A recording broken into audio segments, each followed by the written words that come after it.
Hello, and welcome to yet another episode of Witches and Wine, the show where we talk about witchy stuff and we drink wine.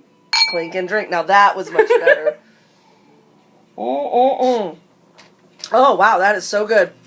So, before we start our conversation, I would like to tell you all about our Silenus, our wine connoisseur, is at work selling wine. Go figure. So, it's up to me to talk about the wine. So, we are drinking Mad Duck Zinfandel. That's Mad Duck Zinfandel. Look how pissed off that duck is. It's a very mad duck. Very mad duck. And, oops, here, you want to hold that real quick. And I'm going to have to read about it because I don't... She took notes. I know. We're so proud. I know. It's from Lodi, California. It's a rich, ripe Zinfandel with lush flavors of black cherry and plum. Easy drinking. The wine is medium-bodied but rich in fruit and great in texture at the same time. So it's intense, dark berry, spice, and medium-bodied. What do you guys think? It's pretty good. As Morgan gulps hers down. She's all, it's good. It's good. That's some good wine. Shit, man. That's some good shit. All right. You want me to grab that and... That way it won't get spilled. Yeah. We don't want alcohol abuse. No, that was major alcohol abuse. So, today we're going to talk about... So let's get serious now. Tell me, how does that make you feel? So today we're going to talk about pagan gatherings and festivals. We just got back from one this past weekend. It was a camp out. It was really fun. Got to bond with lots of people. So there's, we're just going to talk about the etiquette, the pagan etiquette at these, and it doesn't have to be all just necessarily festivals. At least from our somewhat limited or unlimited experiences. Yes, we've been to, between all of us in this room, we have a studio audience. We've been to several gatherings, festivals, whatnot, and there's just certain pagan etiquette that we feel needs, in our opinion, maybe some of you watching.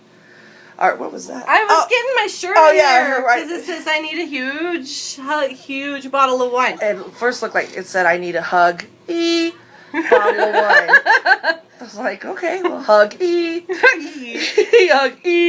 bear. So why don't you start? Because this was your idea, and I'm throwing it over to you. Oh, we're throwing it over to me. Yeah. Oh, by the way, that's a Celine, if you don't know. Yeah, if I'm veiled she's veiled too much, but that's okay. I like it. She's a witch. Yeah. Goodwill. My veil. Goodwill witch hat. So, first thing, I think it's important to note that a public ritual is not going to be the same as a private one. If you have a coven or a smaller closed circle or group, do not expect the energy to be exactly the same. It can still be very good, but there are certain things that are going to be different. Yeah, and you shouldn't go there expecting, well, this is how we do it in our circle, so why isn't it? No, when you're holding public ritual, you have to take in a lot of things into consideration, and the people that are throwing it, you need to have respect for the fact that, first of all, that they put this together in the first place, herding cats. Yeah. Getting pagans together on time, getting them to commit to something, getting an answer from them, and getting them to show up in one place is like herding cats. So you need to be respectful that the fact that they put this together, and you may not agree with how they're doing things, you may have in your head, oh, if I were them, I'd do that. But don't vocalize it, and don't show it, because some people show it, even if they're not saying it, they show they're it. Rolling their eyes. Yeah. They're like, in the ritual, like, ugh. This is And one thing is, you're not going to do a public ritual the same as a private ritual. No. Because not everybody at a public ritual is a pagan. Yes, and there are certain quote-unquote secrets of the craft that covens do only for those coven members. So you do switch kind of, I call it like ritual light. It is. You're not going to do all the intense stuff that you would do in your circle for a public ritual. One, because you've got a lot of people and you want to make it easygoing and as comfortable. To the point. Is that what you said? Yeah. Yeah, get to the point. Make sure that there is a general. You want to kind of do a general message and a general energy that you want to put out. Right? I mean, I would agree with that. Yeah, I said it. I would agree with what I just said. because you're dealing with a public ritual. The other huge limiter that you have is you don't necessarily know who you're working with. Mm-hmm. Because if anyone could show up, then you don't know what health issues somebody might have to go with a surface thing. And those can be visible, or they can be the invisible illnesses. Because I know I've had experiences working with people in, like, power scooters. Yes. Which then makes it to where you might have to adapt your ritual if you're like, oh, we're going to walk the labyrinth. Oh, wait, yeah. yeah, you have to take in people's disabilities. Some people have aversion to certain smells, incense, whatever, so you don't want to overdo with the... I mean, these are just little things to think about that the presenter has to think about, but as the attendee, you have to take that into consideration. That's why maybe they're not using candles, because it's in a no-burn area. They're not using incense because people have allergies. So you can't go there and be like, oh my God, they didn't even, have a candle, or they didn't use salt and water, or they didn't, because not everyone likes the use of salt. Exactly. So sometimes they use something completely different. Yeah. And if you have any questions, it's best just to, like, put it on the back burner and then go to a presenter and ask them in a manner that is respectful. Hey, I noticed that you didn't use salt in your ritual. How come? Is that a tradition? Curious. Is that a traditional thing, or is that you might learn something public? And exactly, yeah. So you, as a spectator, open ritual. Sorry, you can hear my kid and his friend in the background. Be respectful and take into consideration all of those things that those people had to do. They're offering an open public service for you to gather and be able to worship. Do you want to tell them to be a little bit quiet, Mike? My boy has a friend over spending the night, and they're getting a little rowdy. So that is one thing. And another thing is a lot of times at these gatherings, festivals, or just a day gathering or whatever, you'll have workshops. People will present workshops on things that they want to teach you. But workshops are usually... It depends. It's either a teachable thing or an interaction. Now, I know when I run a workshop, I like it to be more interactive, because I don't like to be in the position where I'm telling you this. I like to be like, hey... You don't want it to be a lecture. A lecture. I like saying, hey, this is how I do it, but have you guys had that experience? Like at the dream thing, people were so quiet, and I'm like, please talk, because I want you to interact and tell me what your experiences are. But either way, if you attend a workshop at a open festival or public gathering or pagan gathering, again, be respectful. It may be a topic that you feel, in your opinion, you know more about. Then, in which case, you could have presented it. You then recommend that maybe you could do it next time. Yes, but you have to go in with an open mind and an open heart, because everyone does things differently. But again, you'll see sometimes those people sitting there going, I already know all this. And my thing is, then don't attend the workshop. If you already know, then don't be there. Why are you giving that little... Because I saw that, you know? At workshops, yeah. Where they act like they already know, and at mine. Yeah. Yeah. No, I saw it too. I saw it. Yeah, that's why I said. If you already know, be respectful of the person presenting, because it takes a lot to get up there and present in front of people. Absolutely. And just because you're presenting doesn't mean that you're necessarily an expert at what you're presenting. No. You're presenting so people can get some general information about something. And it's usually Or from to your get perspective. more information. Yeah, and it's from your personal perspective. So that's why I brought it up, because I felt that just a little bit. It wasn't like, overwhelming, but there was a few that we were I've like, seen worse, I've seen better Yeah. on that, yeah. yeah, and I, and that's why I said, look, if you've got something that you want to add to this, then please add. But the thing is then they don't. So it's like, then you know what I mean? Like, this is an open discussion.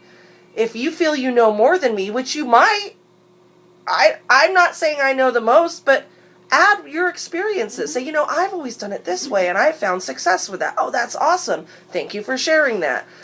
There will be times where maybe that's not the most received, and there might be times in your experience that the presenter really isn't knowledgeable about the topic, but it's still, the etiquette issue is to just sort of be like, sure.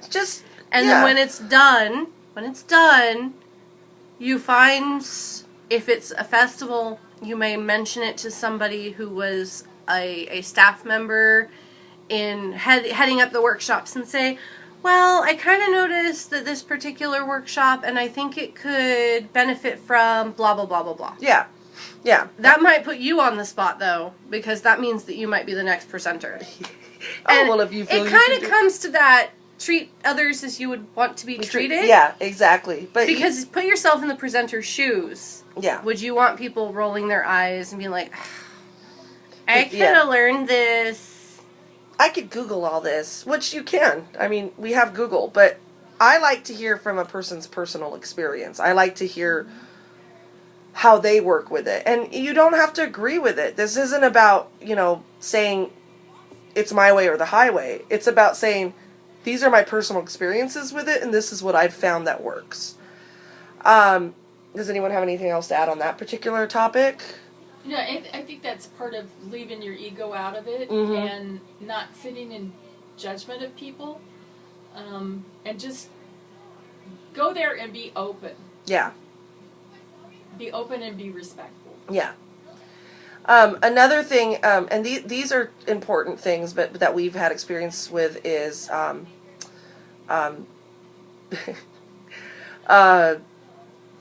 food. I thought of potlucks earlier. Food. When someone says it's a potluck and you bring food to a potluck, make sure that, and this is just because I've seen it and we've witnessed it, in witchy life and mundane life. And mundane life, not just, but any kind of potluck style, just don't, make sure everyone gets a serving.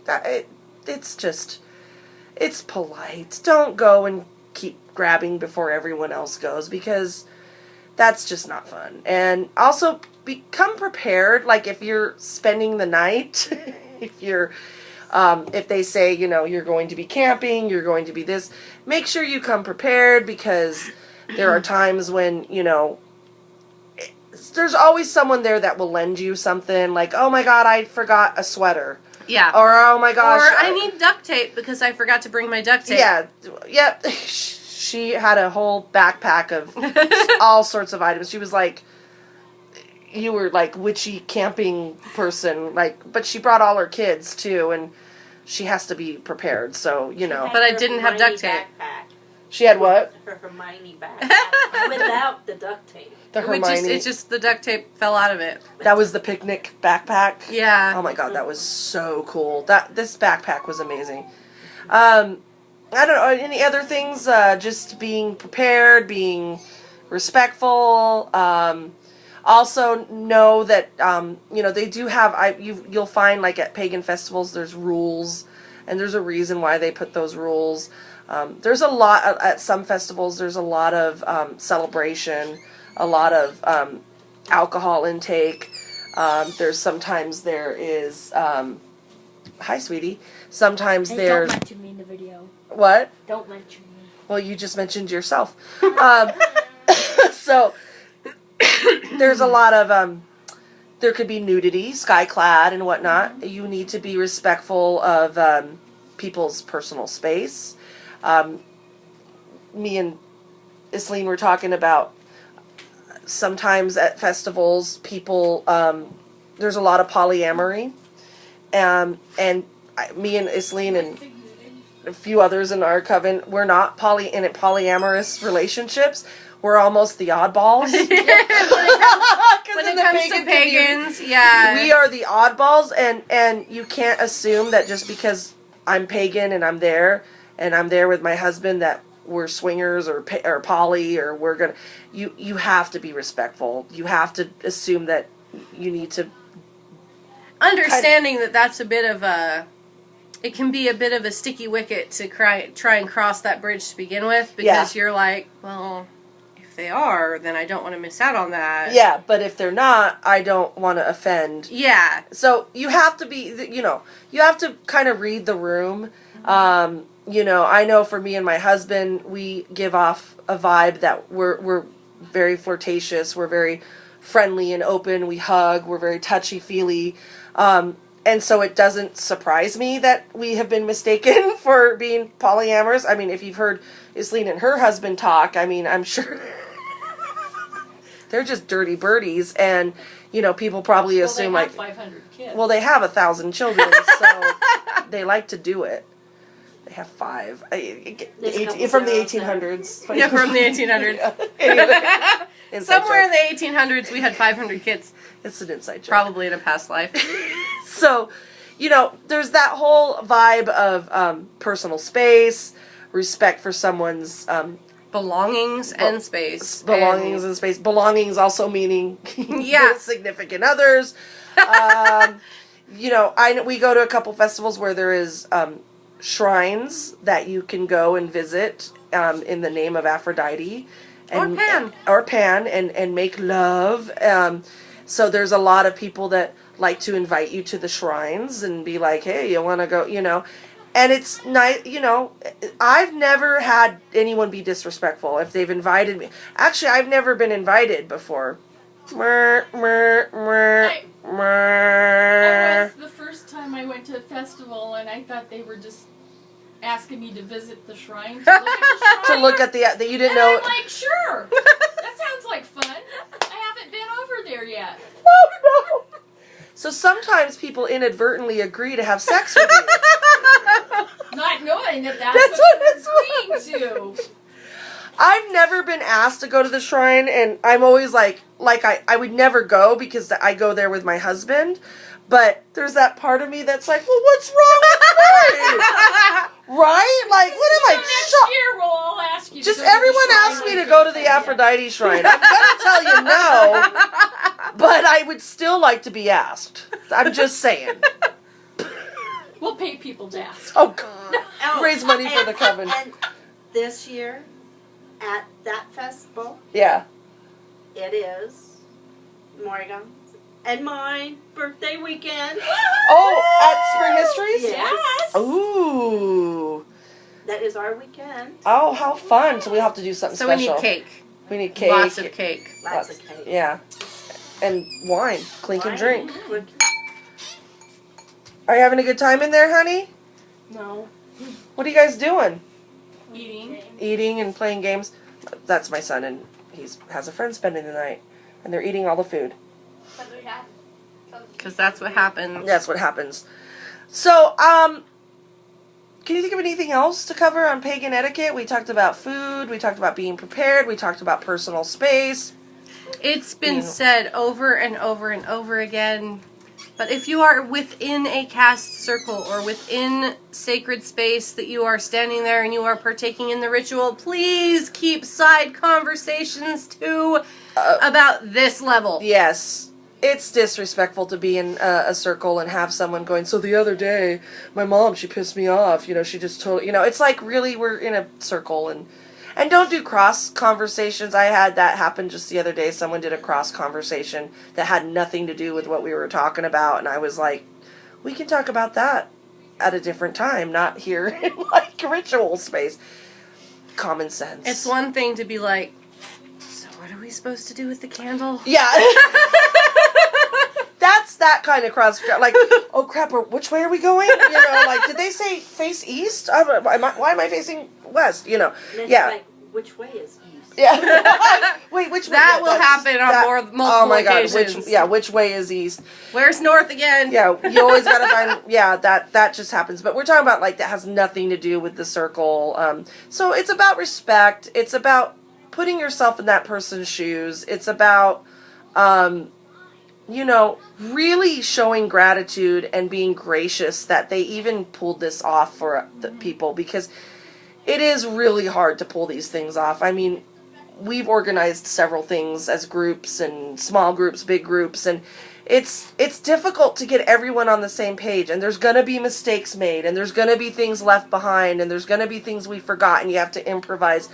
You can't go there and be like, oh my God, they didn't bring plastic cups. Well, just whatever, figure it out. Someone run to the store and get one. Wing it, whatever. It happens. You forget something. Yeah, also too, last weekend,